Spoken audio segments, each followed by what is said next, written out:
सावन सोमवार व्रत रखने वाले व्यक्ति इस कथा को जरूर सुने।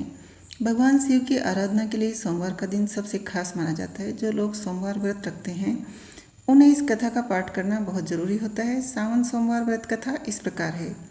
एक समय की बात है, किसी नगर में एक साहूकार रहता था। उसके घर में धन की कोई कमी नहीं थी, लेकिन उसकी कोई संतान नहीं थी। इस कारण वह बहुत दुखी था। पुत्र प्राप्ति के लिए प्रत्येक सोमवार व्रत रखता था और पूरी श्रद्धा के साथ शिव मंदिर जाकर भगवान शिव और पार्वती जी की पूजा करता था। उनकी भक्ति देखकर एक दिन माँ पार्वती प्रसन्न हो गई और भगवान शिव से साहूकार की मनोकामना पूर्ण करने का आग्रह किया। पार्वती जी की इच्छा सुनकर भगवान शिव ने कहा कि हे पार्वती, इस संसार में हर प्राणी को उसके कर्मों का फल मिलता है और जिसके भाग्य में जो है उसे भोगना ही पड़ता है। लेकिन पार्वती जी ने साहूकार की भक्ति का मान रखने के लिए उसकी मनोकामना पूर्ण करने की इच्छा जताई। माता पार्वती के आग्रह पर शिव जी ने साहूकार को पुत्र प्राप्ति का वरदान तो दिया, लेकिन साथ ही यह भी कहा कि उसके बालक की आयु केवल 12 वर्ष होगी। माता पार्वती और भगवान शिव की बातचीत को साहूकार सुन रहा था। उसे ना तो इस बात की खुशी थी और ना ही दुख। वह पहले की भांति शिव जी की पूजा करता रहा। कुछ समय के बाद साहूकार के घर एक पुत्र का जन्म हुआ। जब वह बालक 11 वर्ष का हुआ तो उसे पढ़ने के लिए काशी भेज दिया गया। साहूकार ने पुत्र के मामा को बुलाकर उसे बहुत सारा धन दिया और कहा कि तुम इस बालक को काशी विद्या प्राप्ति के लिए ले जाओ और मार्ग में यज्ञ करवाना। जहाँ भी जाओ यज्ञ कराओ, वहाँ ब्राह्मणों को भोजन कराते और दक्षिणा देते हुए जाना। दोनों मामा भांजे इसी तरह यज्ञ कराते और ब्राह्मणों को दान दक्षिणा देते काशी की ओर चल पड़े। रात में एक नगर पड़ा जहाँ नगर के राजा की कन्या का विवाह था, लेकिन जिस राजकुमार से उसका विवाह होने वाला था वह एक आंख से काना था। राजकुमार के पिता ने अपने पुत्र से काना होने की बात को छुपाने के लिए एक चाल सोची। साहूकार के पुत्र को देखकर उसके मन में एक विचार आया। उसने सोचा, क्यों न इस लड़के को दूल्हा बनाकर राजकुमारी से विवाह करवा दूं। विवाह के बाद उसको धन लेकर विदा करा दूंगा और राजकुमारी को अपने नगर ले जाऊंगा। लड़के को दूल्हे के वस्त्र पहनाकर राजकुमारी से विवाह कर दिया गया, लेकिन साहूकार का पुत्र ईमानदार था। उसे ये बात न्याय संगत नहीं लगी।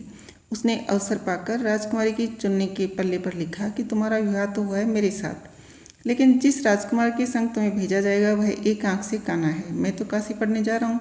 जब राजकुमारी ने चुन्नी पर लिखी बातें पढ़ी तो उसने अपने माता पिता को ये बात बताई। राजा ने अपनी पुत्री को विदा नहीं किया, जिससे बारात वापस चली गई। दूसरी ओर साहूकार का लड़का और उसका मामा काशी पहुँचे। वहाँ जाकर उन्होंने यज्ञ किया। जिस दिन लड़के की आयु 12 साल की हुई उसी दिन यज्ञ रखा गया। लड़के ने अपने मामा से कहा कि मेरी तबीयत कुछ ठीक नहीं है। मामा ने कहा, तुम अंदर जाकर सो जाओ। शिव जी के वरदान के अनुसार कुछ ही देर में उस बालक के प्राण निकल गए। मृत भांजे को देख उसकी मामा ने विलाप शुरू किया। संयोगवश उसी समय शिव जी और माता पार्वती उधर से जा रहे थे। पार्वती जी ने भगवान से कहा, स्वामी, मुझे इसके रोने के स्वर सहन नहीं हो रहे। आप इस व्यक्ति के कष्ट को अवश्य दूर करें। जब शिव जी मृत बालक के समीप गए तो बोले कि यह उसी साहूकार का पुत्र है जिसे मैंने 12 वर्ष की आयु का वरदान दिया था। अब इसकी आयु पूरी हो चुकी है। लेकिन मातृभाव से विभोर माता पार्वती ने कहा, हे महादेव, आप इस बालक को और आयु देने की कृपा करें, अन्यथा इसके वियोग में इसके माता पिता भी तड़प तड़प कर मर जाएंगे। माता पार्वती के आग्रह पर भगवान शिव ने उस लड़के को जीवित होने का वरदान दिया। शिव जी की कृपा से लड़का जीवित हो गया। शिक्षा समाप्त करके लड़का मामा के साथ अपने नगर की ओर चल दिया। दोनों चलते हुए उसी नगर में पहुंचे जहां उसका विवाह हुआ था।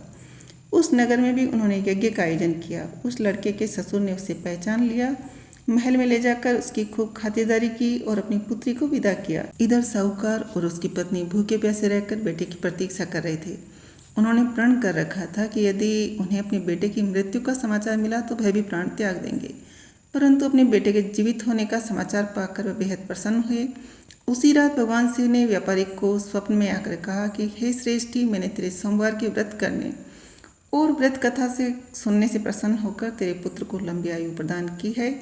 इसी प्रकार जो कोई सोमवार का व्रत रखता है या कथा सुनता है, पढ़ता है, उसके सभी दुख दूर होते हैं और समस्त मनोकामनाएं पूरी होती है।